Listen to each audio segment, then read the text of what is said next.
Good morning student. हमने SST को day wise बांटा है, ठीक है। तो आज के डे में हमारी क्या होगी, ज्योग्राफी होगी, जिसमें हमने क्या किया है, एक चैप्टर पूरा कंप्लीट किया है। तो आज हम बात करते हैं वन एवं जीव संसाधन की, ठीक है। ये आपका दूसरा चैप्टर है।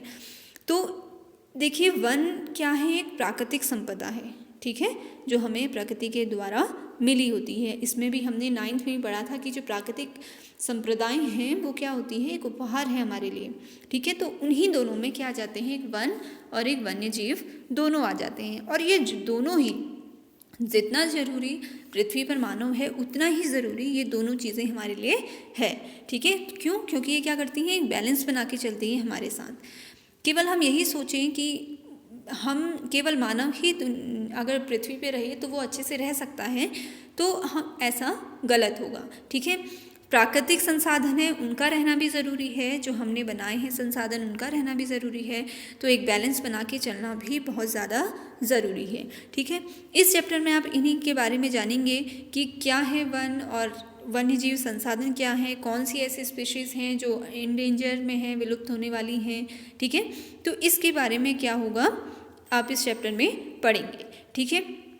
अब देखिए, अगर हम इस ग्रह की बात करें, अगर हम पृथ्वी की बात करें, तो अगर इसकी प्राकृतिक संपदा देखिए, ठीक है, अगर आप इसका जीव संसाधन देखें, पूरा ये जैव विविधता देखें, तो क्या है, एक साइड तो हम ऐसे छोटे छोटे हमारे पास क्या है, सूक्ष्म जीव हैं जिन्हें हमें निकट आई से नहीं देख सकते, ठीक है। आई से ऐसे नहीं देखा जा सकता, हमें मशीनों की आवश्यकता है उसे देखने के लिए। और एक अगर दूसरी साइड हम देखें तो एक बड़े आकार के रूप में शार्क जैसे जीव भी यहाँ पर हैं, ठीक है।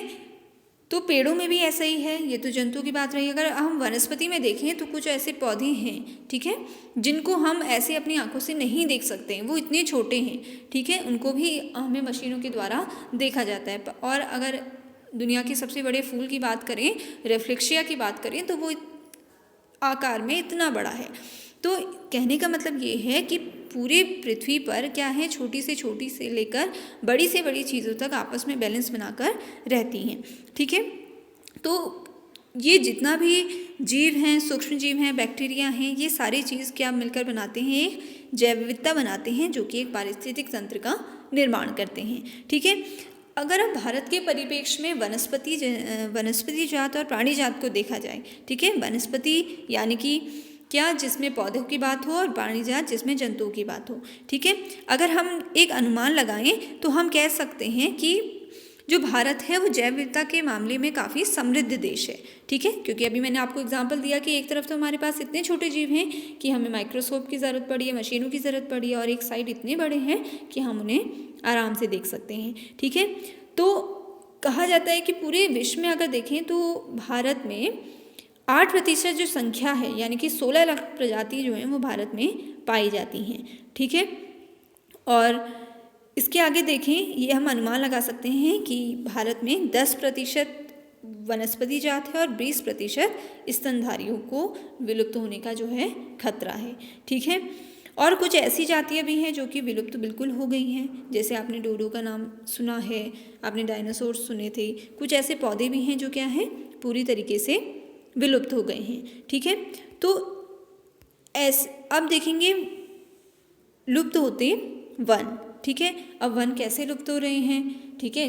जीव जंतुओं के बारे में तो हमने पढ़ा है कि क्या है, वो उनका हम शिकार कर रहे हैं, उनकी चीज़ों को हम इस्तेमाल कर रहे हैं, तो जो इंसान, जो जानवर हैं वो विलुप्त होते जा रहे हैं।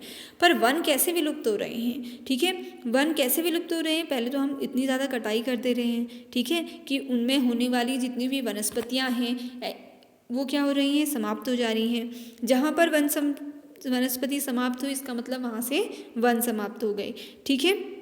तो अब हम ये देखते हैं कि जो IUCN है, ठीक है, अंतर्राष्ट्रीय प्राकृतिक संरक्षण और प्राकृतिक संसाधन संरक्षण संघ है, उसने क्या किया है, इन सभी चीज़ों को अलग अलग कैटेगरी में बांटा है, ठीक है। जो विलुप्त हो गई चीज़ें हैं उनको अलग अलग कैटेगरी में बांटने की कोशिश करी है, किसने, IUCN ने, ठीक है। सबसे पहले उसमें कहा है कि एक होती है सामान्य जातियाँ, ठीक है। पहली कौन सी हो गई, सामान्य जातियाँ। ये वे जातियाँ हैं जिनकी संख्या क्या है, जीवित रहने के लिए सामान्य मानी गई है। मतलब ऐसे कोई जीव जंतु है जिनकी संख्या जो है वो अभी सामान्य है, वो सब किसकी कैटेगरी में आ जाएंगी, जनरल स्पीशीज यानी कि सामान्य जातियों में। ठीक है, आपको एग्जाम्पल भी दिया गया है, जैसे साल के पेड़ हैं, चीड़ है, ठीक है, कृंतक है, ये सारी जो जातियाँ हैं वो अभी सामान्य जातियों के अंतर्गत हैं। कुछ ऐसी जातियाँ हैं, दूसरे नंबर की आती है संकटग्रस्त। ठीक है, इनमें जो ये जातियां हैं, नाम से ही पता चल रहा है कि इनमें लुप्त होने का खतरा है। ठीक है, क्योंकि बहुत सारी परिस्थितियों में देखा गया है कि इनकी जो संख्या है वो कम हो रही है। जैसे काला हिरन है, मगरमच्छ है, जंगली गधा है, ठीक है, शेर पूंछ वाला बंदर है, संगाई है। तो इस प्रकार की जितनी भी जातियां हैं वो क्या हैं, आपकी संकटग्रस्त, यानी कि ये विलुप्त होने की कगार में है। कई सारे ऐसे प्रोजेक्ट भी बनाए जा रहे हैं जिसमें क्या हम इन्हें संरक्षित कर रहे हैं। ठीक है, तो एक जाति थी सामान्य जाति, दूसरी है संकटग्रस्त। सामान्य जाति जिनकी संख्या सामान्य है, और दूसरी क्या हो गई, संकटग्रस्त, यानी कि जिनकी संख्या जो है वो विलुप्त होने वाली है। ठीक है, दो प्रकार की हो गई। तीसरी प्रकार में अगर हम चलें तो वो क्या होगी, सुभेद जातियाँ। ठीक है, ये वे जातियाँ हैं जिनकी संख्या घट रही है, और अगर हम इस पे काम करें तो इनकी जो घटती संख्या है उसको सही किया जा सकता है। ठीक है, तो ऐसी कौन सी हो गई, नीली भेड़ है, एशियाई हाथी है, डॉल्फिन है आदि, ये सारी चीज़ें हैं। ठीक है।